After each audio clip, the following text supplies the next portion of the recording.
Movie start होती है और हम हमारी मेन कैरेक्टर जेना को स्कूल में देखते हैं। अपनी स्कूल के लिए पिक्चर ले रही थी। फोटोग्राफर उसे अलग नाम से बुलाता है और जब वो उन्हें करेक्ट कर रही थी तभी उसकी पिक्चर आ जाती है और इसी वजह से वो अच्छी नहीं आई थी। स्कूल में उसका एक बहुत ही अच्छा फ्रेंड है जिसका नाम है मैट। मैट हमेशा उसे सपोर्ट करता है। वो जैसी है उसे बहुत ही अच्छी लगती है। जेना अपने आप को नर्ड समझती थी और स्कूल की पॉपुलर लड़कियों की तरह वो पॉपुलर बनना चाहती थी। एक 7 लड़कियों का ग्रुप था और उनकी लीडर उसके पास आती है। उनकी लीडर का नाम था लूसी। आज जेना का बर्थडे था तो जेना उसे कहती है कि तुम्हें मेरे बर्थडे पर आना चाहिए। लूसी कहती कि मेरा असाइनमेंट बाकी है। वो चाहती थी कि जेना ही उसका असाइनमेंट कंप्लीट करे। जेना इसके लिए हाँ कह देती है। लूसी ने कहा कि बाकी लड़कों को भी मैं यहाँ पर लेकर आऊंगी। जिन लड़कों को लाने वाली थी उनमें से एक लड़का जेना को बहुत पसंद था। घर पर आते वक्त जेना और मैट बात कर रहे थे। जेना उसे कहती है कि मैं भी उन लड़कियों की तरह बनना चाहती हूँ। मैट कहता है कि वो इतनी ज्यादा स्मार्ट भी नहीं है, तुम जैसी हो वैसी बहुत अच्छी हो। वो फिर अपनी फेवरेट कैंडी खाते हैं और फिर अपने अपने घर पर चले जाते हैं। मैट उसका नेबर ही था। जेना रेडी हो गई तभी उसके बर्थडे के लिए विश करने के लिए उसके पेरेंट्स उसके रूम में आ जाते हैं। वो उन्हें देखकर रोने लग जाती है क्योंकि उसे लग रहा था कि वो ब्यूटीफुल नहीं है। मदर कहती है कि तुम्हें ऐसा क्यों लगता है कि तुम ब्यूटीफुल नहीं हो।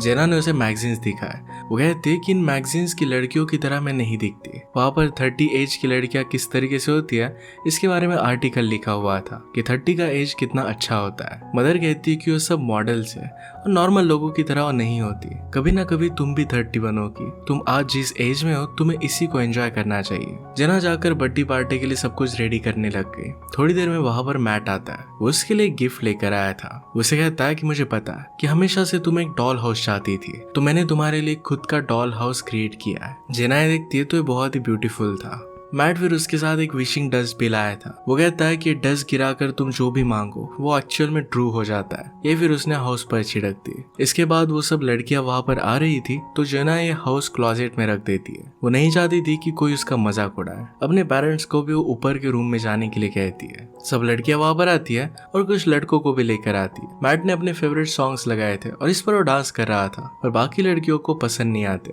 वो बंद कर देती है और दूसरा म्यूजिक चलाती है। मैट फिर जेना से बात करता है पर जेना ने उसकी इंसल्ट कर दी। मैट चाहता था कि वो उसके लिए सॉन्ग प्ले करे। वो फिर पियानो लेने के लिए अपने घर चला जाता है। सेलिब्रेशन के वक्त लूसी जेना से कहती है कि चलो हम एक गेम खेलते हैं। इस गेम के अकॉर्डिंग जेना क्लोजेट में जाएगी और 7 मिनट तक एक लड़के के साथ अंदर रहेगी। जेना को एक लड़का बहुत पसंद था और लूसी कहती कि वही तुम्हारे साथ आएगा। जेना फिर उस क्लोजेट में चली गई। उसे बंद करने के बाद जेना ने लूसी के लिए जो होमवर्क किया था ये सब कुछ वो लेकर सब लोगों को वहां से चली जाती है। जाते वक्त वहां पर उसे मैट दिखता है तो मैट को कहता है कि लूसी तुम्हारा क्लोजेट में वेट कर रही है। मैट अंदर जाता है और जेना को किस करने वाला था पर जेना कोई और लड़के का नाम लेती है। जेना को जब पता चलता है कि यहाँ पर हुआ क्या है तो इस बात से वो बहुत ज्यादा डिस्टर्ब हो जाती है। उसने मैट को बाहर निकालकर क्लोजेट बंद कर लिया। वो कहती कि मैं सब कुछ चीजों को हेट करती हूँ। मैं चाहती हूँ कि डायरेक्टली 30 इयर्स एज की बन जाओ और बहुत ही रिच हो जाओ। जब वो बोल रही थी तो डॉल हाउस के ऊपर की डस्ट ये उस पर गिर जाती है और एक्चुअल में अब ये रियलिटी बन गई थी।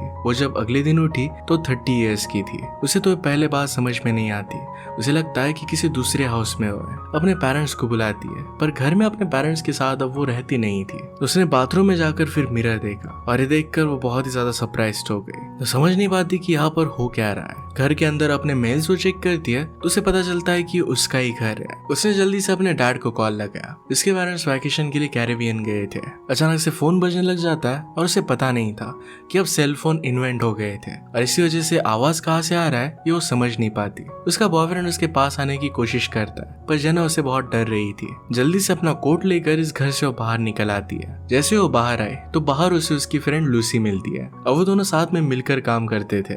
जेना बहुत ही कंफ्यूज थी कि यहाँ पर हो क्या रहा है। लूसी से कहती है कि हम बहुत ही लेट हो चुके हैं, जल्दी से कैब में आ जाओ। जेना के पीछे उसका बॉयफ्रेंड भी उसे पुकार रहा था तो जेना डर कर जल्दी से लूसी के साथ कार में बैठ जाती है। जेना बिलीव नहीं कर पाती कि लूसी एक्चुअल में उसकी बेस्ट फ्रेंड है। जेना की बातें सुनकर लूसी को लग रहा था कि जेना शायद कल रात से हैंगओवर है और इसी वजह से इस तरीके की बातें कर रही है। उनकी आज एक बहुत ही इंपॉर्टेंट मीटिंग थी। उनकी बातों से जेना को पता चलता है कि जिस मैगजीन के बारे में वो बचपन में पढ़ा करती थी आज उसी मैगजीन में वो काम करती है। वहां पर उसे एक बहुत ही अच्छा जॉब है। लूसी उसे कहती है कि कल के हैंगओवर के बारे में भूल जाओ और आज एक बहुत ही अच्छे से परफॉर्म करना। जेना की एक पर्सनल सेक्रेटरी भी थी तो अपनी सेक्रेटरी को जेना ने कहा कि एक लड़के का मैं तुम्हें नाम बताती हूँ, उसके बारे में पता करो।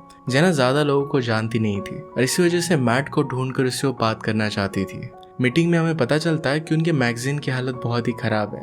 उनके कंपटीटर बहुत ही अग्रेसिव थे और इसी वजह से उनके मैगजीन में कोई भी इंटरेस्टेड नहीं था। बॉस इसे इंटरेस्टिंग बनाने के लिए आइडिया मांग रहे थे, पर जेना के पास कोई भी आइडिया नहीं था। वहां से बाथरूम का नाम लेकर वो चली जाती है। वो अपने ऑफिस में गई। वो बिलीव नहीं कर पाती कि कितने बड़े बड़े लोगों को जानती है। जिस तरीके से उसने अपनी लाइफ को इमेजिन किया था उसी तरीके से अब उसकी लाइफ है। उसकी सेक्रेटरी ने उसे आकर कहा कि तुम्हारी मदर का कॉल आया था। जेना ने कहा कि तुमने मुझे बताया क्यों नहीं। सेक्रेटरी कहती है कि आपने ही तो मुझे बताया था कि मदर का कॉल पिकअप नहीं करना है। जेना समझ नहीं पाती कि वो इस तरीके से बात क्यों करेगी। सेक्रेटरी ने मैट का एड्रेस निकाल लिया था। जल्दी से वो मैट के घर पर आ गई। मैट समझ नहीं पाता कि डोर पर है कौन। जेना जैसे ही मैट को देखती तो बहुत ही सरप्राइज थी, क्योंकि मैट की हाइट वगैरह सब कुछ बदल गया था। वो बहुत ही डिफरेंट लग रहा था। मैट उसे देखकर कंफ्यूज्ड हो जाता है, पर थोड़ी देर के बाद समझ जाता है कि ये जेना है। मैट अब एक बहुत ही फेमस और अच्छा फोटोग्राफर बन चुका था। जेना उसके साथ जो भी हो रहा था इस सब के बारे में मैट को बताती है। उसे कहती कि कल मैं 13 इयर्स की थी और अब डायरेक्टली 30 इयर्स की हो चुकी हूँ। मेरे लाइफ के बारे में मुझे कुछ भी याद नहीं है, प्लीज मुझे हेल्प करो। मैट कहता है कि मैं तुम्हारी कैसे हेल्प कर सकता हूँ, मैं तो तुम्हें अब ज्यादा जानता भी नहीं हूँ, हम बहुत सालों से अब फ्रेंड्स नहीं है। जेना इस बात से शॉक थी। पहले तो उसकी बेस्ट फ्रेंड हुआ करती थी। मैट फिर उसे पानी वगैरह पिलाता है और कहता है कि तुम कहाँ पर रहती हो, मैं तुम्हें ड्रॉप कर देता हूँ। जेना उससे कह रही थी कि हम दोनों मिलते क्यों नहीं है, मैं घर पर जाती होगी तब तो हम दोनों एक दूसरे के साथ मिलते ही होंगे। मैट कहता है कि तुम क्रिसमस पर भी अपने घर पर नहीं जाती, लास्ट टाइम 6 साल पहले मैंने तुम्हें देखा था। इसके बाद वो जेना के घर पर आ गए थे। उसके घर में सब कुछ फिगर आउट करने का ट्राई करते हैं। उन्होंने हाई स्कूल की ईयर बुक की फोटोज देखी। इसमें से जेना को पता चलता है कि पॉपुलर लड़कियों के साथ फिर वो रहने लग गई थी। जिस लड़के को डेट करना चाहती थी उस लड़के को उसने डेट किया था। वो प्रॉम क्वीन भी बनी थी।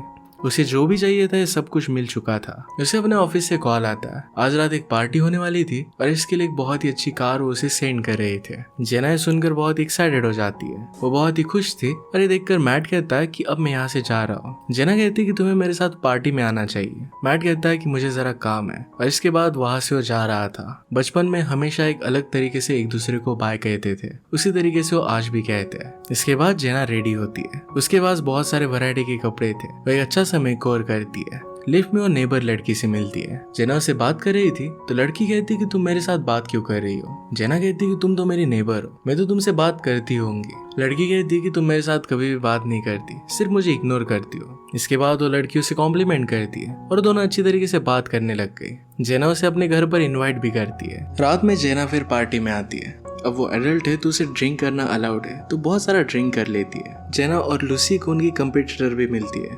वो उसकी बेइज्जती कर देते हैं। पार्टी में उनके बॉस बहुत ही वरीड थे, क्योंकि स्लोली लोग यहाँ से जा रहे थे। ये पार्टी उनके लिए बहुत ही ज्यादा इंपॉर्टेंट थी, क्योंकि ऑलरेडी लोग उनके मैगजीन को बहुत ही बोरिंग समझ रहे थे। अगर ये पार्टी भी बोरिंग हो जाती है तो ये उनके लिए बहुत ही हार्ड हो जाएगा। अपनी रेपुटेशन को फिर से सेव नहीं कर पाएंगे। जेना कहती है कि यहाँ पर म्यूजिक बहुत बोरिंग चल रहा है और इसी वजह से लोग एंजॉय नहीं कर रहे। वो अपने बचपन का फेवरेट सॉन्ग लगाती है। जेना ने मैट को इनवाइट किया था तो मैट वहां पर आ जाता है। जेना अकेले ही डांस करने का ट्राई कर रही थी, पर वो मैट को भी बुला लेती है। इसके बाद दोनों मिलकर डांस करने लगते हैं। उनका डांस बहुत ही अच्छा था, तो स्लोली सब लोग उन्हें ज्वाइन कर लेते हैं। अब इसके बाद हम देखते हैं कि जेना अपनी लाइफ को बहुत ही अच्छी तरीके से एंजॉय करती है। एक रात वो लूसी के साथ बाहर आई थी। लूसी उसे कहती है कि वो लड़का तुम्हारी तरफ देख रहा है, शायद तुम उसे अच्छी लगी हो, तुम्हें जाकर उससे बात करनी चाहिए। लूसी उसे ग्रोन एडल्ट के बारे में बात कर रही थी, पर जेना एक छोटे से लड़के के पास जाती है। जेना कम्प्लीटली भूल चुकी थी कि अब वो 30 ईयर्स की है। जल्दी से लूसी उसे वहां से लेकर जाती है। बाहर हम देखते हैं कि जेना को मैट दिखता है। इतने सालों बाद मिलने के बाद भी लूसी मैट का मजाक उड़ाती है। जेना और मैट बात कर रहे थे तभी मैट की गर्लफ्रेंड वहां पर आई। थोड़े दिनों में एक दूसरे के साथ वो शादी करने वाले थे।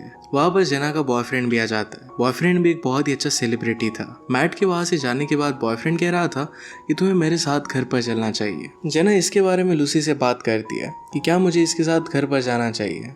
लूसी कहती है कि उसके साथ जाकर एंजॉय करो। जेना को लग रहा था कि उसके साथ घर पर जाकर उसके साथ गेम्स खेलेगी। बॉयफ्रेंड उसके साथ इंटीमेट होने का ट्राई करता है। जेना को बहुत ही अनकंफर्टेबल लगा और वहां से वो निकल आती है। अगले दिन मीटिंग में जेना के बॉस सब लोगों को कह रहे थे कि हमारी मैगजीन बहुत बड़े ट्रबल में है, हमें नेक्स्ट 2 वीक्स में कुछ ना कुछ बड़ा करना होगा। अगर नहीं किया तो ये मैगजीन बंद पड़ सकती है। ये टास्क लेने के लिए कोई भी आगे नहीं बढ़ना चाहता था। जेना इसके लिए स्टेप अप करती है। कहती है कि हम पूरी मैगजीन को रीडिजाइन कर सकते हैं। मीटिंग के बाद सेक्रेटरी जेना को उसके मैसेजेस दे रही थी। हमें पता चलता है कि जिस तरीके से जेना लोगों को ट्रीट करती है उस वजह से सब लोग उसे हेट करते हैं। उसने उसके एक एम्प्लॉय का आइडिया भी चुराया था। थोड़ी देर में वहाँ पर काम करने वाली एम्प्लॉय का हस्बैंड वहाँ पर आता है। वो आते ही जेना को किस करता है। जेना को रियलाइज हुआ कि उस आदमी के साथ उसका अफेयर चल रहा था। वो आदमी फिर से उसके पास आने की कोशिश करता है तो जेना उसे किक कर वहाँ से चली जाती है। जब वो लूसी के ऑफिस से गुजर रही थी तो उसे पता चलता है कि लूसी उसके खिलाफ प्लानिंग कर रही है। वो 2 वीक बाद जेना के अगेंस्ट एक प्रेजेंटेशन करने वाली थी। इस बात से जेना को बहुत बुरा लगता है। रात में जेना मैट के पास आई। वो दोनों वॉक के लिए जाते हैं। वो मैट से कहती है कि मैं बिलीव नहीं कर पा रही कि तुम शादी कर रहे हो। क्या तुम उसके साथ प्यार में हो? क्या उसे देखकर तुम्हारे स्टमक में बटरफ्लाइज आते हैं? मैट कहता है कि वो सब चीजें अब मुझे नहीं होती। जेना उससे कहती है कि हम दोनों के बीच में ऐसा क्या हुआ कि हम एक दूसरे के फ्रेंड्स नहीं रहे। मैट कहता है कि तुम्हारे 13 बर्थडे पर तुमने मुझे वहां से निकाल दिया था। उसके बाद तुम पॉपुलर गर्ल्स के बीच में रहने लग गई थी। उसके बाद तुमने कभी भी मेरे साथ कांटेक्ट नहीं रखा। जेना इसके लिए बहुत ही सॉरी थी। उसे बहुत बुरा लगता है। इसके बाद वो डायरेक्टली अपने घर पर आती है। अपने क्लोजेट में जाकर वो वहाँ पर रोने लग गए। उसके पेरेंट्स वैकेशन से वापस आए थे। उन्हें देखकर उसे बहुत अच्छा लगता है और उन्हें गले लगा लेती है। रात में बिजलियां कड़कने लग गई थी तो अपनी मदर के पास आकर वो सो जाती है। उसने अपनी लाइफ में जो चॉइसेस की थी इसके लिए जेना को बहुत बुरा लग रहा था। वो वंडर करती कि शायद इसको सुधार पाए। वो अपनी मदर से बात करती है। उनसे पूछती है कि अगर आपकी चॉइसेस को आप बदल पाओ तो आप क्या करोगी। मदर कहती कि मैं कोई भी चॉइस को चेंज नहीं करूंगी क्योंकि हर एक मिस्टेक के बाद मैं कुछ सीख पाई थी। जेना समझ जाती है कि अगर उससे गलतियां हुई होगी तो फिर भी इसको सॉल्व कर सकती है, इसको सुधार सकती है। वो फिर सिटी में आकर मैट से बात करती है। वो कहती है कि हम मैगजीन को रिडिजाइन कर रहे हैं और मेरी मैगजीन तुम्हें एज अ फोटोग्राफर हायर करना चाहती है। वो दोनों मिलकर फिर एक कंसेप्ट पर काम करते हैं, एक दूसरे के साथ अच्छा टाइम स्पेंड करते हैं और बहुत अच्छी से पिक्चर्स लेते हैं। रात में काम करते वक्त अचानक से जेना को याद आता है कि बचपन में जो कैंडी खाया करते थे उन्होंने अभी तक खाई नहीं है। वो फिर जाकर वो लेकर आते हैं। साथ में फिर वो वॉक कर रहे थे। एक दूसरे के साथ बहुत ही अच्छा टाइम वो स्पेंड करते हैं। बचपन में जिस तरीके से गेम्स खेलते थे वही वो फिर से खेलते हैं। इन्हीं सब चीजों में एक दूसरे के करीब आके मैट उसे किस कर लेता है। नेक्स्ट सीन में हम देखते हैं कि इस सब के बारे में जेना अपने बिल्डिंग्स की फ्रेंड्स को बता रही थी। वो रियलाइज करती है कि सिचुएशन बहुत ही कॉम्प्लिकेटेड है। मैट की शादी होने वाली है। मैट के साथ वो आज रात डिनर पर जाने वाली थी पर मैट की फियांसे वहां पर आ गई। वो एक दिन पहले ही आ गई थी और मैट के साथ डिनर के लिए अब वो नहीं जा सकती। आज प्रेजेंटेशन का दिन था। वहां पर लूसी जो अपना प्रेजेंटेशन देती है वो बाकी मैगजीन्स की तरह ही था। ये किसी को भी उतना ज़्यादा पसंद नहीं आता। इसमें न्यूनेस कुछ भी नहीं था। इसके बाद जेना जब अपना प्रेजेंटेशन देती है तो कहती है कि मैगजीन में रियल पीपल को हमें यूज़ करना चाहिए। नॉर्मल पीपल जो देखना चाहते हैं हमें उन्हें वही दिखाना चाहिए। सेलिब्रिटीज़ वगैरह सारी चीज़ें हमने ट्राई कर देखी है। अब हमें एक्चुअल ब्यूटी को दिखाना चाहिए। ये आइडिया सब लोगों को बहुत पसंद आता है। इसमें मैट के फोटोज भी बहुत ही अच्छे थे। सब लोग उसे कॉन्ग्रेचुलेट करते हैं। लूसी को इस बात से बहुत जेलस फील होता है। लूसी डायरेक्टली जेना के ऑफिस में चली जाती है। वहाँ पर उसके सारे आइडिया वो चेक कर रही थी और उसे पता चलता है कि लूसी को दूसरी मैगजीन से ऑफर आया हुआ है। ये लेटर्स वो अपने लिए रख लेती है। जब मैट अपना चेक लेने के लिए ऑफिस में आया तो लूसी को देखता है। लूसी कहती है कि जेना को तुम्हारे डिजाइन पसंद नहीं आए और इसी वजह से रिप्लेस कर रही है। हम तुम्हें फिर भी पे करना चाहते हैं। तुम्हारे पिक्चर्स को हम कभी ना कभी यूज कर लेंगे। उससे वो कॉन्ट्रैक्ट साइन करवाती है और इसके बाद मैट वहां से चला जाता है। आज रात डिनर के लिए लूसी रेडी होकर मैट के घर पर आई। वहां पर उसे मैट की फियांसे मिली और उसे वहां से पता चलता है कि वो अगले दिन ही शादी करने वाले थे। जेना अपने ऑफिस में वापस आती है तो उसके बॉस उसके पास आए। वो उसे कहते हैं कि लूसी ने दूसरे मैगजीन में जॉब कर लिया है। मैट के सारे फोटोज भी अपने साथ वो लेकर चली गई। जेना फिर डायरेक्टली लूसी को कन्फ्रंट करने के लिए जाती है। कहती कि तुमने ये सब किया क्यों? लूसी कहती कि अगर मैं नहीं करती तो तुम्हें जॉब छोड़ने ही वाली थी। इसके बाद वो वहां से चली गई। आज मैट की वेडिंग थी तो जल्दी से वहां पर वो पहुंचना चाहती थी। वो जिस कैब में बैठती है तो कैब ड्राइवर वही लड़का था जो हाई स्कूल में उसे पसंद था। वो जल्दी से कैब से उतर कर मैट के पास पहुंच जाती है। उसे कहती है कि लूसी ने तुमसे जो भी किया वो गलत था। मैंने तुम्हें धोखा नहीं दिया। उसे कहती है कि मैंने तुम्हें बहुत बुरी तरीके से ट्रीट किया है पर प्लीज मुझे और एक चांस दो। जेना चाहती थी कि मैट आज शादी ना करे। मैट कहता है कि इतने सालों तक तुमने मुझे अच्छी तरीके से ट्रीट नहीं किया। तुम टाइम को इस तरीके से बैकवर्ड नहीं कर सकती। ये डॉल हाउस मैट ने अभी तक उसके पास संभाल कर रखा था। ये वो जेना को दे देता है। मैट कहता है कि मैंने हमेशा तुमसे प्यार किया है, पर फिर भी किसी और लड़की के साथ आज वो शादी करने वाला था। ये डॉल हाउस लेकर अपने घर के सामने वो बैठती है और रो रही थी। वो विश करती है कि वो फिर से 13 ईयर्स की हो जाए। उस हाउस के ऊपर की डस्ट फिर से उस पर गिरती है और वो फिर से 13 ईयर्स की बन चुकी थी। वो उसी क्लोजेट में वापस आ जाती है। जैसे वो डोर खोलती है वैसे वो मैट को जाकर किस कर लेती है। उसने जाकर लूसी का असाइनमेंट फाड़ दिया। उसके साथ अब वो नहीं रहना चाहती थी। अब इसके बाद हम देखते हैं कि जब वो बड़ी होती है तो मैट के साथ ही शादी करती है। एक दूसरे के साथ उन्होंने एक ब्यूटीफुल सी लाइफ क्रिएट की थी। जो मिस्टेक्स उसने पहले की थी अब वो उसने नहीं की। इसी के साथ ही मूवी एंड हो जाती है। अगर आपको एक्सप्लेनेशन अच्छा लगता है प्लीज लाइक और कमेंट जरूर कर दीजिएगा। बहुत सारी मूवीज लेकर आते रहता हूँ तो प्लीज चैनल को सब्सक्राइब कर दीजिए और बेल नोटिफिकेशन आइकन दबाना मत भूलिएगा। हम फिर से मिलेंगे और एक मूवी के साथ। तब तक के लिए थैंक यू और आप अपने आप का ख्याल रखिए।